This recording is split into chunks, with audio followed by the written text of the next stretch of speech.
I apologize for taking so long to get up here, but I never was much of a sprinter, but I've slowed down notably lately.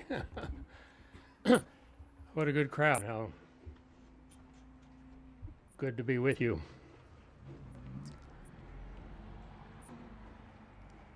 We really have an enormous task in stopping the military. And the things that are in progress right now, the things that are in progress right now forebode more human suffering than the unbearable amount of suffering that's going on right now and has heretofore. When you think of the U.S. destroying Iraq on a claim of weapons of mass destruction, when it had none and we have a virtual monopoly, and at the same time the United States is authorizing a new nuclear weapons system right today, more dangerous than the ones we have because they're usable. It's pretty hard to use a 5 megaton bomb, isn't it? Take out a fourth of the continent. But if you have tactical nuclear weapons, you can use them. Kill 10, 20,000 people, depending on the concentration. 6 or 8 blocks of a densely built up city.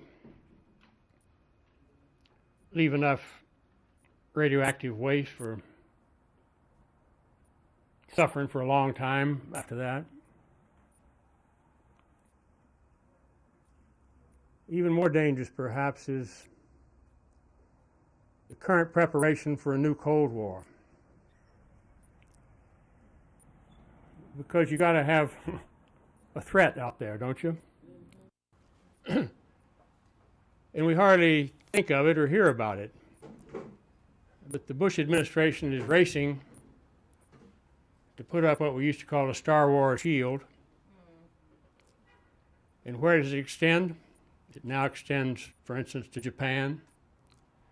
What's that mean in terms of the relationship between Japan and China?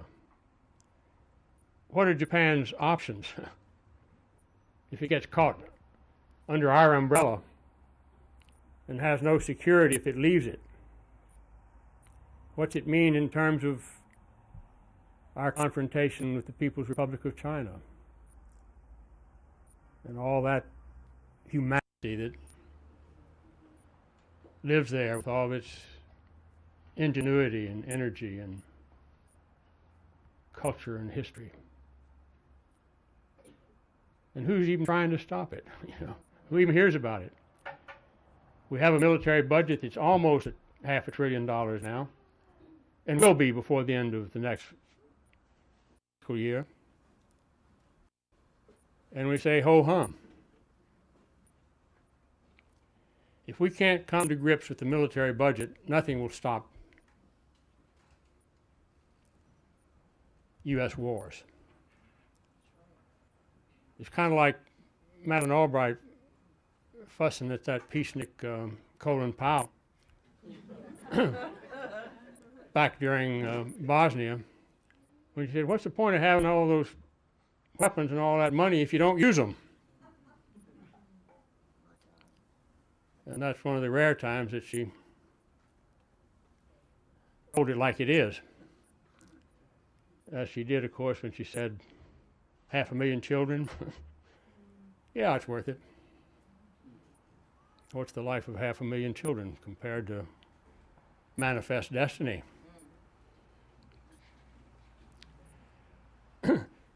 I'll tell you my education about depleted uranium. It's a story of Iraq. And it's the story of a slow learner. We went in 91. Kaduri was with me on every trip I made to Iraq, from Kaduri al-Qaisi here, from that trip in 91 during the bombing until February of last year. He probably made some extra ones too, but I made about 10 or 12 during that period. And we watched destruction for 2 or 3 weeks 2 weeks while we drove up and down as far north as Samar and as far south as Basra. Of course, everybody just trying to keep getting blown to pieces. You don't worry about slow radiation under those circumstances if you're even aware of the possibility. But if I had heard at that time of depleted uranium use as a weapon, I don't recall it, and I don't think I had. And we got back here in April, and a story came out of some military research agency in Liverpool, England, about the use of depleted uranium. We were working on a book that was published late that year called The Fire this time. And while we hadn't heard anything about it before we started looking into it, we made intensive inquiries from the Pentagon and others.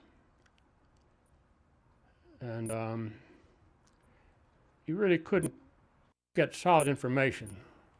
We seemed to finally get some admission from the Pentagon that perhaps 5,000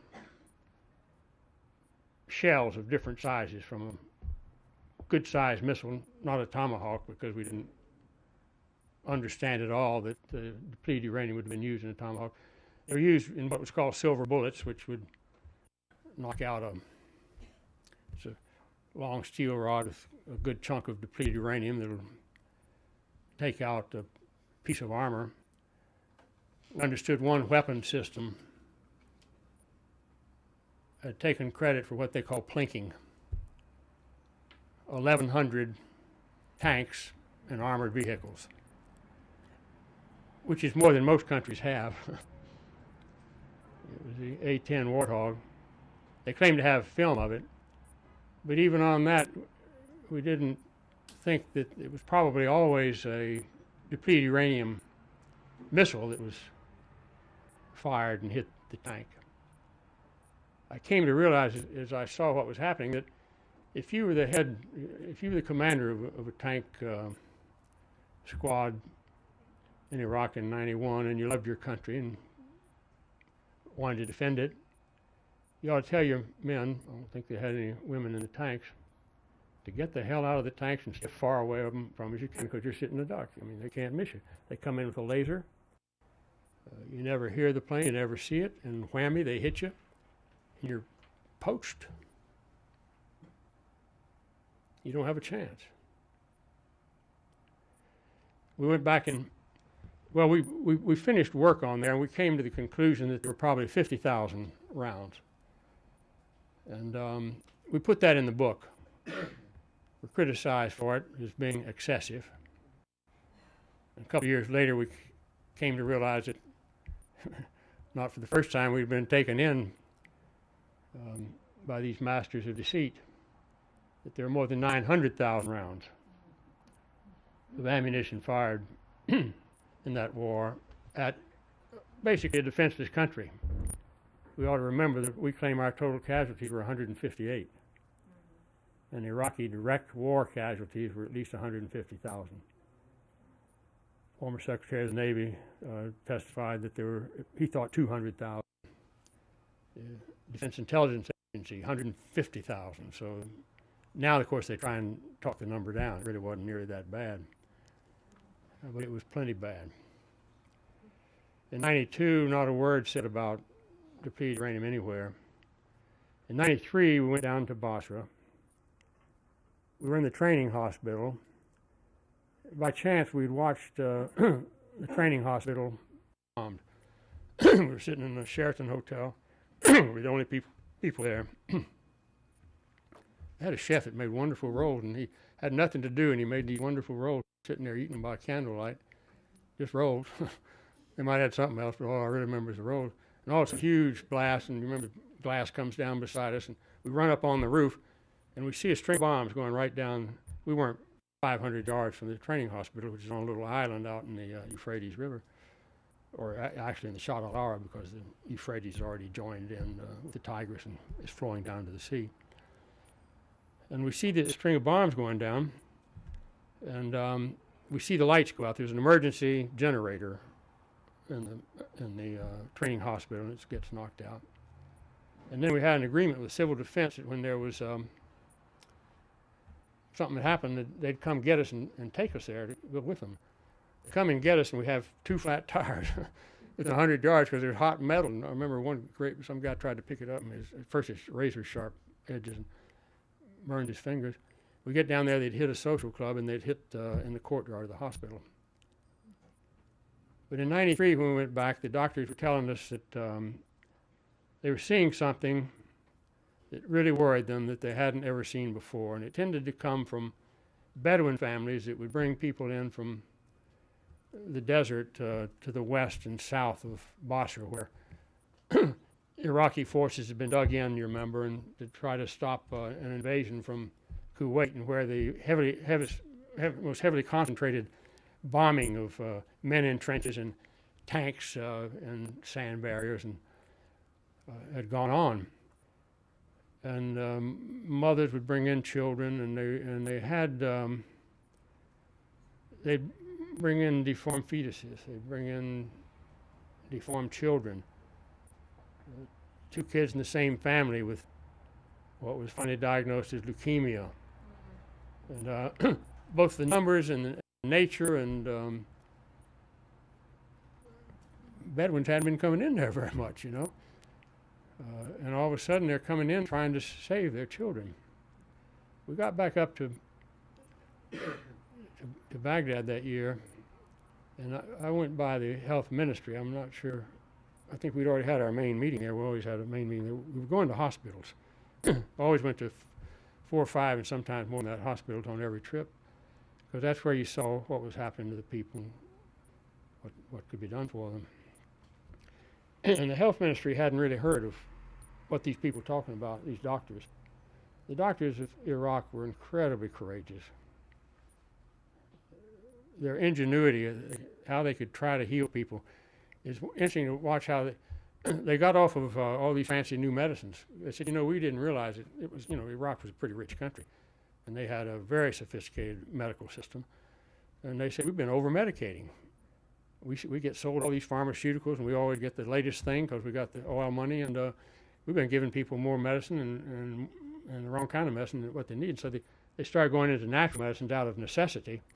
But as they did, they realized that they'd been overdosing people on stuff that wasn't necessarily curative or good for them. The health ministry hadn't heard of it, and we came back in '94, and the health minister was very concerned. He'd sent some people down, and they studied. And then over the next 3 or 4 years, we saw the incidents grow and spread. It takes time. We were back in, I think, '99. We went down to the training hospital and built a school there practically, right within the hospital. Classroom, I remember, bigger than this, and had as many chairs as this in it. And they were bringing in doctors and health technicians and people who can be early warning systems for the public about identifying problems that are arising from depleted uranium.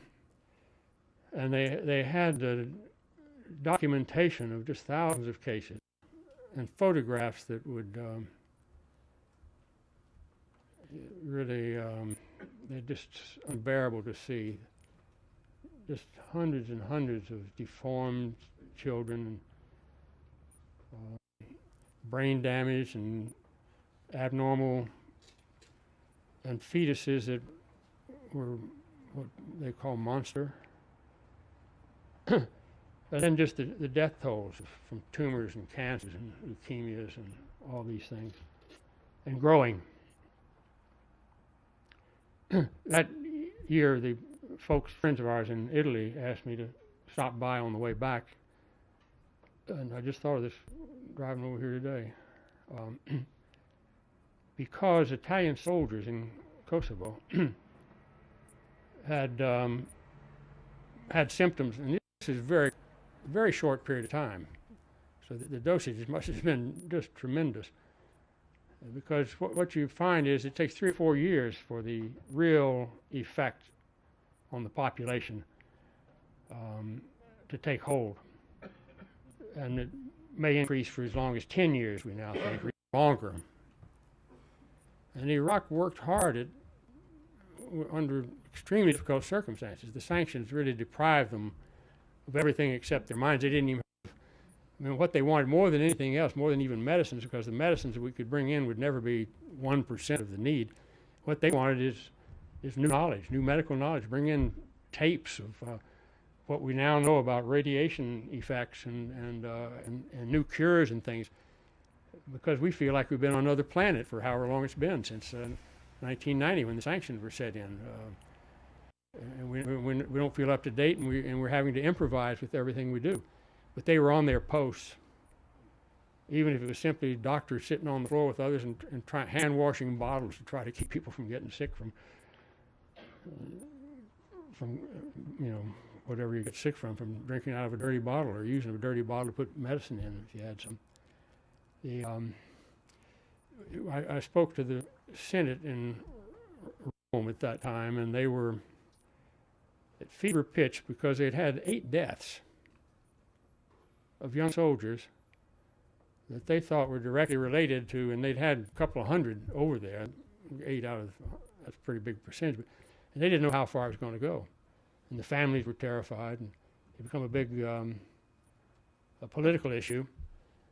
But it always disappears, you know. It always goes back into the sand and gets in the food chain from the vegetation and cattle and animals grazing and eating, and finally down to the groundwater. And it can affect everything from there. But I think perhaps the saddest single, even sadder than the classroom, because at least the classroom, all the pictures and all the data on all the damage that had been done, showed that people recognized the problem and that they were aggressively within the limits of their capacity addressing it. And they were doing what they could. They knew what they had. That's lost now. Don't expect any statistics out of Iraq. What do you hear about civilian deaths? You don't hear about civilian deaths.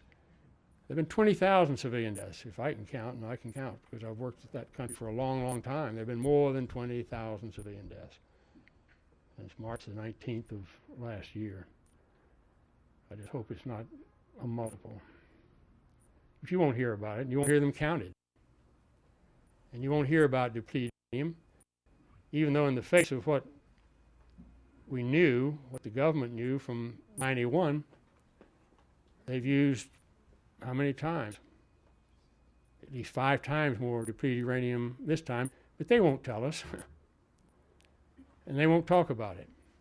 I mean, they'll brag about our might and sound, shock and awe and all the rest, but they're not going to do anything that builds up a movement or opposition to what they do. Because they read their history at the War College, and they know that in war, the countries that have prevailed have been overwhelmingly those with the better weapons. If all else is equal, those with the better weapons win. So when you have bronze and they have wood, you win. And now we see the United States with this staggering power and militarism wildly out of control and hardly concentrated in Washington. I just came back from Fort Stewart, Georgia, and it's no place you want to be. I was one of a handful of lawyers representing Camilo Mejia down there, and the militarism throughout that area is intense. The economy depends on it. Every congressional district has within it a military base or a major military contractor. That's why the Congress people that we love the most, and there are some, finally have to stand up and say, well, yeah, I'm for cutting the military budget, but not in my district, Mm-hmm. Well, we have to cut it in all districts. And We don't want our daughters and sons to choose between the Army or the Navy or the Marine Corps or the Air Force and prison, because we want to destroy prisons too. Prisons are simply another means of force. And we're as ignorant of our prison system here, and it's shameful, as we are depleted uranium. We've got 2.5 million people in prison in the United States. 40% of the African American males in California at the vital age between 17 and 27 are in prison today. That's 2 out of 5 on your starting basketball team on a felony conviction, or they are under parole supervision subsequent to release for, what's that? That's a control system, don't you see? It's absolutely, it has nothing to do with facts or truth or crime or justice. It's a control system. And if we permit that, and who's the Lord High Executioner? George Bush. More than 150 people executed. He believes in violence and death as a means of a new world order. And he executes women, retarded people, aliens whose countries say you violated, as we do, the Vienna Convention on Diplomatic Relations, because you're supposed to notify when that alien is arrested and charged with a serious crime their officials, so they can perhaps find some help for him if they think it's what they ought to do, but they don't get it. So our struggle is enormous. We have to reach out. We have to be unified. We have to act in harmony. But above all, we have to act with every ounce of energy and commitment we have for the duration. And we can't ever again say, and we did here in Central Park in 1975, that the war is over. The war wasn't over. The war was just beginning. That's the same year that we put the sanctions on Vietnam. And they were on for 20 years. And most people don't even know it. And those sanctions did more destruction in Vietnam than the war with the French beginning in 45 to the war ending with the U.S. in 75. Literally, more damage to the people in Vietnam by 20 years of sanctions and from 30 years of war. They didn't take out to the sea in boats and drown trying to get to Hong Kong or someplace so they could feed their children. They were fighting. They could produce 5 tons of rice per hectare during the war with no men, which had never been done before. But when finally the war was over and there was nothing for anybody, and the sanctions kept everything out, that's what we're doing to the poor all over the world. It's not always direct sanctions. This is a war against the poor because they're not only expendable, they're undesirable. They're in the way. 30% of the world's labor force is unemployed and will remain so because you don't need it unless you want to engage in make work, because you can produce too much of undesirable things with a far smaller labor force than we have already.